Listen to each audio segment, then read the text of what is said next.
Oi, comunidade do canal Paz e Bem, comunidade do canal da Pós TV 247, comunidade do canal Filosofia em Movimento.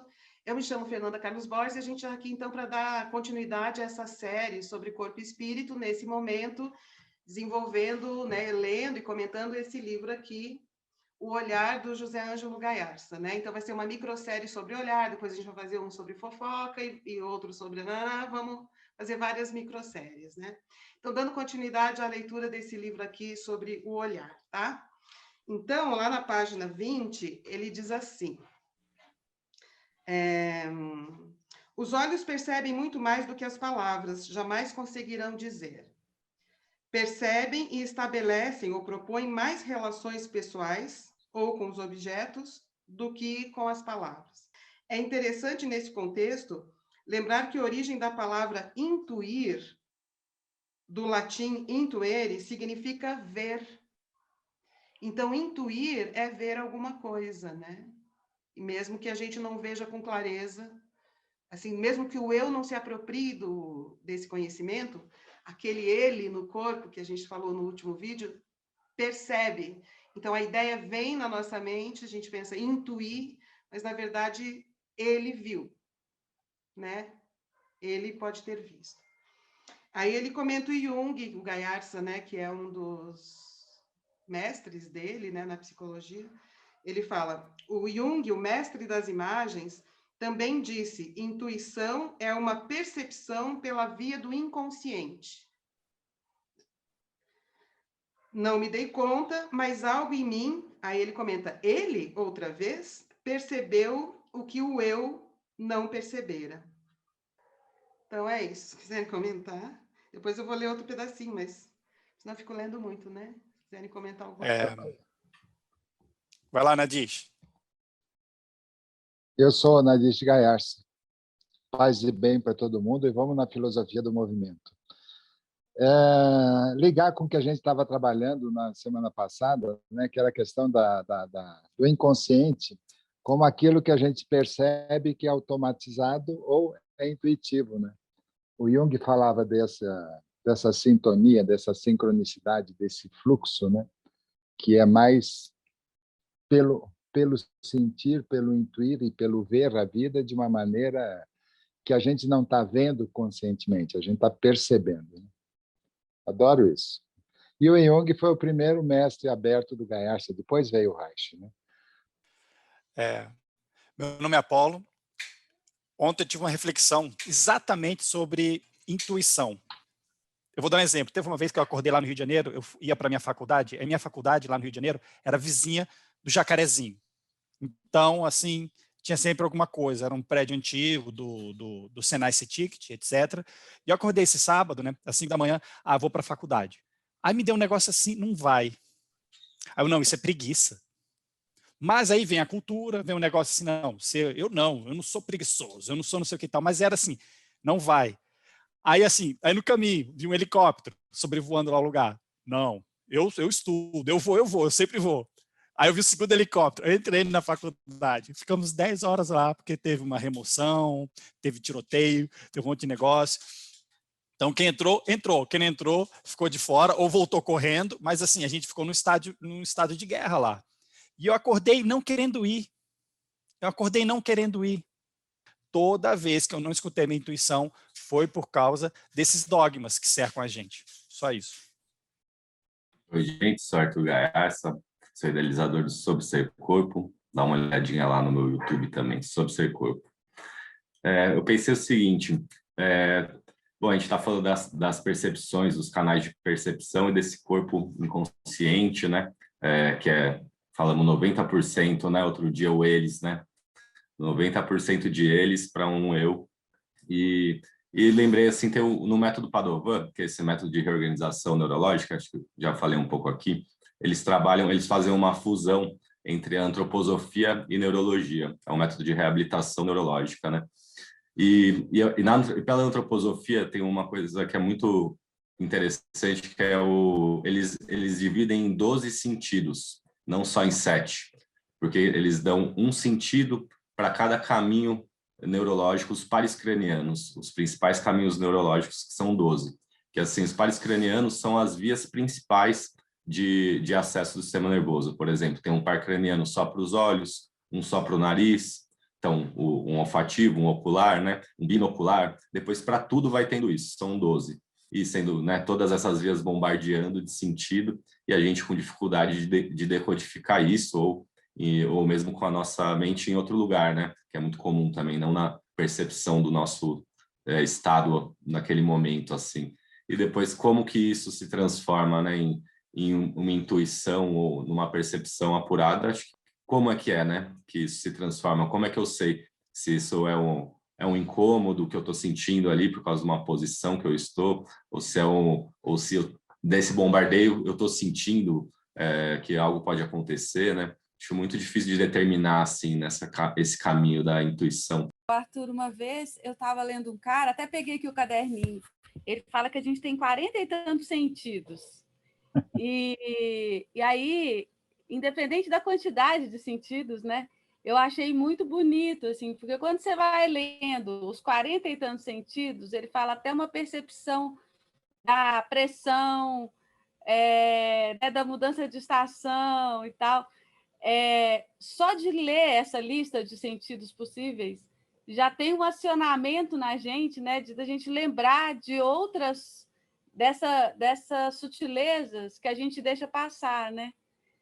Então, eu acho muito legal, assim, tanto pensar numa ampliação real neurológica dos sentidos, quanto pensar que quando a gente multiplica essa possibilidade de falar, olha, quais outros sentidos que a gente teria, a gente já refina a nossa percepção. E aí a gente pode chamar mais coisas de percepção, né? E aí a intuição seria esse universo todo, né? A intuição, como ela Mais não ampliado. como é um conhecimento que não é dominado pelo eu, ela tem a ver com a percepção de imagens mentais que vão se formando sem que a gente identifique claramente os estímulos externos que formaram essas imagens. Então, você tem intuição, mas não sabe por que é que eu estou sentindo isso, por que eu estou achando isso, por que é que, né? Por exemplo, Apolo, não sei se você morava muito longe da faculdade, mas quanto que o seu corpo ouviu, por exemplo, barulho de helicóptero quando você estava dormindo, e aí essas associações foram fazendo, criando esses sentimentos, essas imagens mentais, né? Então, é um olhar para as próprias imagens que vão sendo produzidas na mente, né? E tem uma coisa que eu acho complicadíssima, que, por exemplo, aqui na minha rua acontece muito isso, de ficar um alarme disparado por horas. Alarme disparado mais 3 horas. Em Floripa tem código de postura para isso, em Porto Alegre tem, aqui não tem. Então, às vezes, fica horas disparado. E ninguém reclama, sabe? E o alarme, ele é um acionamento, né? Ele é para ser um acionamento fisiológico, para você dar uma resposta. O alarme, ele é para ser incômodo. Né? Então, assim, eu fico pensando, caramba, sabe? Que adoecimento é esse que você se submete a um alarme por hora sem se incomodar? O seu corpo está acionando tudo para dar a resposta e você está negando essa resposta no seu corpo. Então, assim, é uma pedagogia urbana horrorosa, né? Porque você está o tempo inteiro anestesiando o seu corpo para o que chama ele para uma resposta, né? Isso vai matando, eu acho, a possibilidade de intuição. Tem essa coisa do treinar a percepção, que também afina a intuição. Então, é um treinamento de você perceber quando que você intuiu. Construção de uma psique que vai ficando cada dia mais sofisticada, porque ela treina a intuição através da percepção. É lindo, lindo. Aí, logo na página seguinte, ele diz assim, acho até que a fofoca gira em torno disso. Dessa percepção que o eu não controla, mas viu. Aí, tipo, quer confirmar o que foi visto, né? Claro que esse não é... Aliás, gente, o Gersa tem um livro sobre a fofoca muito bom. Esse não é o único aspecto da fofoca. Mas ele está dizendo, pode ser um deles, né? Vou continuar lendo. Ele diz assim, dado um fato, sempre será possível descrevê-lo de muitos modos, conforme o observador, o momento e outros fatores. Outros fatores pode ser, inclusive, a questão de você se colocar individualmente como régua moral de tudo do que você percebe sobre o outro, né?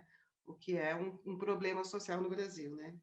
Aí ele diz assim, De há muito, o povo diz: quem conta um conto, aumenta um ponto. Não sei se é má fé ou é inevitável. Ele pôs isso com exclamação. Não sei se é má fé ou se é inevitável. Está se colocando isso como se perguntando, né? Se isso é evitável ou não. Sabe o que eu pensei aqui, Nadine, também? A gente fala de intuição ou de afinar a percepção também no treino da massagem do toque, né? Porque é nesse lugar que eu senti que essas portas foram se abrindo para mim mesmo. Porque aí é uma coisa, um contato direto ali, né?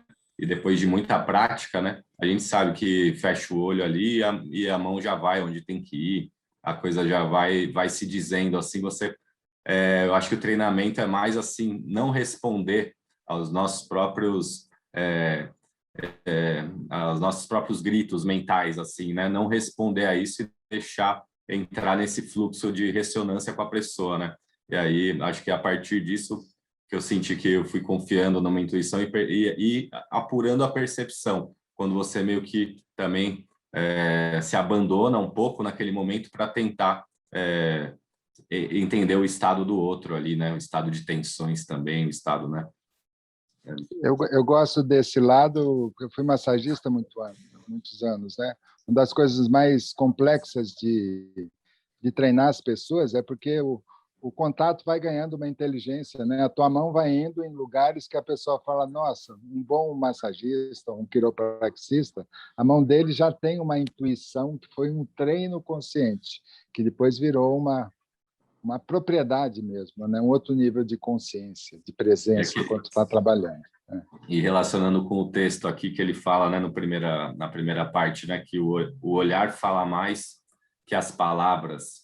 Então, se a gente jogar para a intuição, então a intuição e o tato fala mais que o olhar, será? Não, eu diria que não tem esse mais nem menos, ou como a Fernanda citou, a fofoca, né?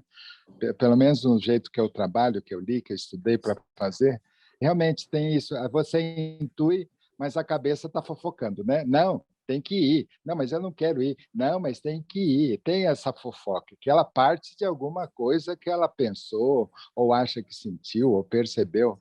E realmente em todos nós tem esse fake news que às vezes atrapalha o desenvolvimento dessa consciência mais profunda. É como se o Apolo, quando ele foi a fofoca, né? E a régua moral, né? Você deve, você tem que, né? Se você não for, você é preguiçoso, né? Eu não sou desses, né? Assim, eu não sou desses, não sou preguiçoso, digamos assim. Então é uma fofoca interna. Eu gostei do que o Arthur falou da entrega, né? Quando você se entrega e você está ali relaxado, sabe, sentindo e atento aos sentidos, realmente você toma decisões maravilhosas. Mas quando entra a fofoca, as decisões não são tão boas. E é justamente essa identificação excessiva com o eu, né?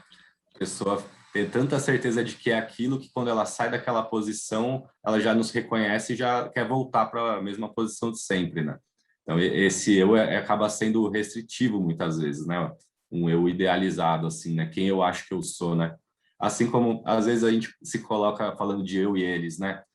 Eu olhando de fora, assim, uma ação, aí pego, não, se fosse eu, não faria desse jeito, faria muito melhor. Mas aí, quem é esse eu que eu acredito que eu sou, né? Que pode desenrolar todos os assuntos da melhor maneira possível, que pode entrar em todos os papéis. É esse da fofoca interna, né?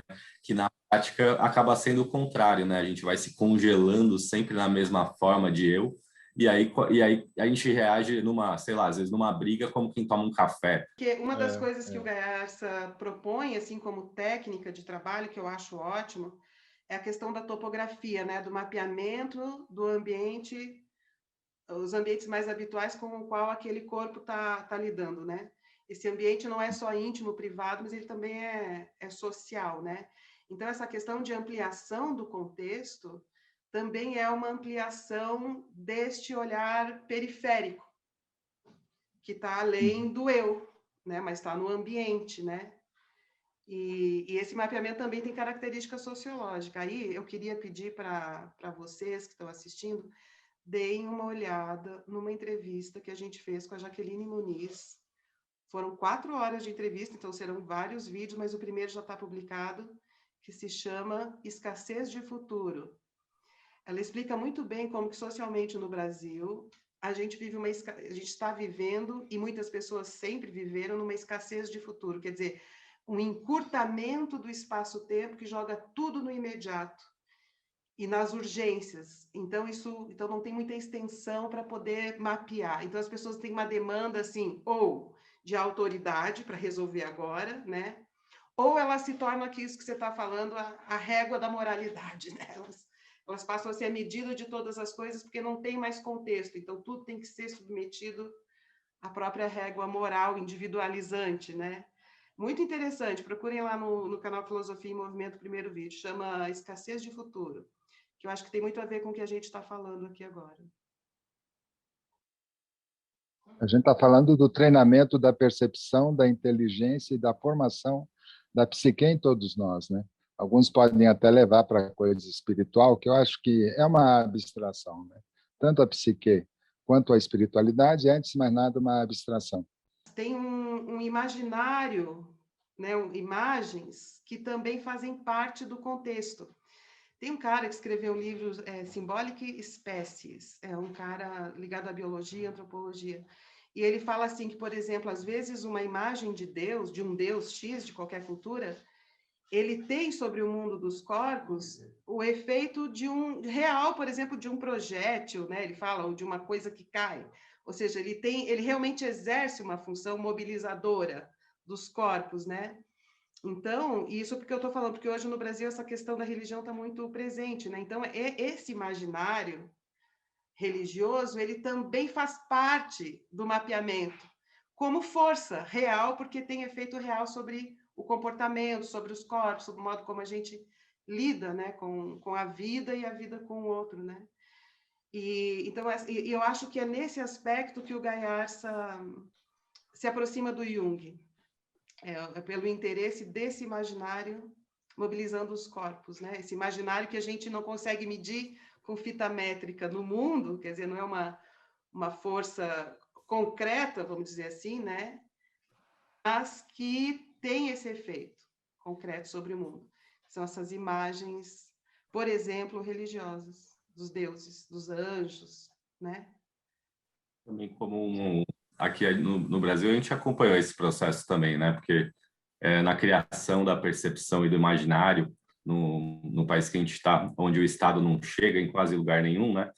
Foi aí também que a religião dominou completamente, assim, né? A partir dos lugarejos, pequenas cidades e agora generalizado. Isso foi nos últimos 20 anos que aconteceu por causa da ausência total do Estado, né? E aí você é obrigado, né? Nessa escassez de futuro a ter algum lastro, algo que te faça ter sentido a vida, né? E nessa que a gente viu o crescimento das neopentecostais, né? Desse monte de religião que não existia, né? Há 25 anos atrás, praticamente. Mas o golpe, por exemplo, militar, era com Deus também. Era com Deus.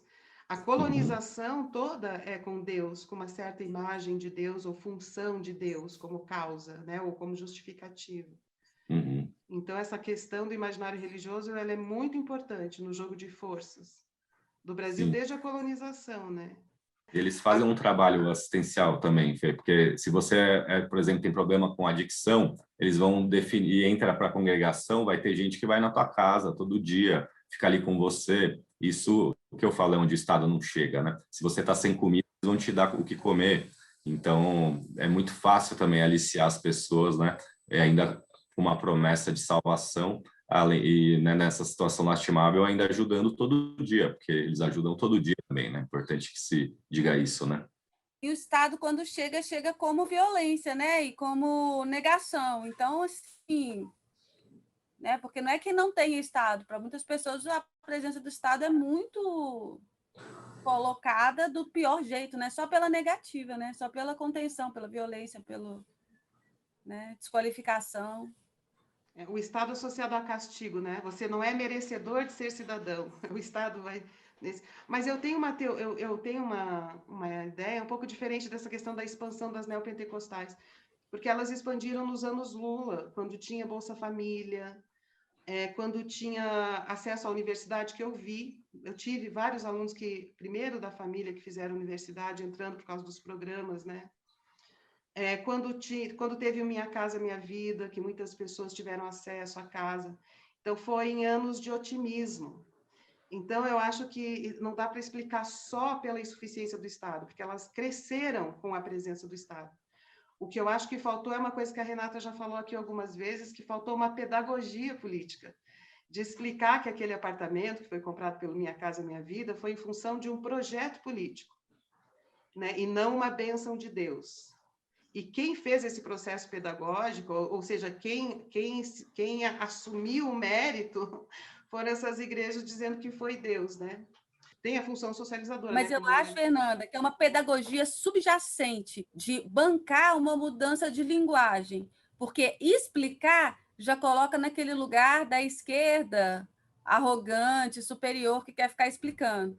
É topar mudar a linguagem. Sabe, o exemplo que eu dei, por exemplo, no jornal lá de Contagem, era não colocar a imagem da prefeita lá e a mulher chorando e passando a chave, entende? É negar essa saída melodramática fácil. É colocar imagens, né, que não apelem para o melodrama. A Jaqueline também fala isso, né? Quanto aqui no Brasil a gente tem essa ideia de ser merecedor, né? Como se a cidadania devesse ser algo a ser... Como se a cidadania fosse algo de merece ou não merece ser cidadão, né? Eu acho que é um pouco isso que você está falando, né, Rê? De repente, a pessoa ela é merecedora de ser cidadão e se emociona por isso. Mas quando você fala de uma igreja, você está falando de um tipo de fofoca religiosa, em que a gente norteia a conduta em função de uma fofoca. Dada a escassez de futuro, a gente também está sem a linguagem de futuro. Não sei, e é um futuro que esteja no presente, né? Para mim, não ter que ficar à mercê dessa escassez. Como é que eu trago esse presente? A nossa Constituição é uma Constituição meio única no mundo. Pouca gente fala, é uma Constituição cidadã, onde o poder vem do cidadão. Ela adviria a lei do cidadão. E isso não existe ainda no Brasil. A religião sempre esteve envolvida nos maiores genocídios da humanidade. Sempre foi movida por essa fofoca religiosa entre os cristãos e os bárbaros, entre os brancos e os negros, entre os brancos e os índios, sempre em função da religiosidade da raça pura, do ser mais elevado, mais sofisticado. Uma baita sacanagem, como diria o Gaersa, mas é uma fofoca, é uma fofoca. Como é que a gente vai tirar a ideia? Tem o peso de um projétil, né? É um imaginário que tem função na gravidade, né?